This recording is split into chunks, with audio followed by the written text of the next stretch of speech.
حضرت عبداللہ بن مسعود رضی اللہ تعالی عنہ روایت کرتے ہیں، وہ فرماتے ہیں کہ نبی کریم صلی اللہ علیہ وسلم نے ارشاد فرمایا کہ تم میں سے کوئی آدمی ایسا نہیں ہے کہ جس کا ایک ساتھی جنوں میں سے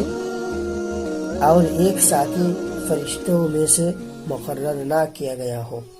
صحابہ کرام رضوان اللہ تعالی اجمعین نے عرض کیا، اے اللہ کے رسول صلی اللہ علیہ وسلم، کیا آپ کے ساتھ بھی ایسا ہے؟ آپ صلی اللہ علیہ وسلم نے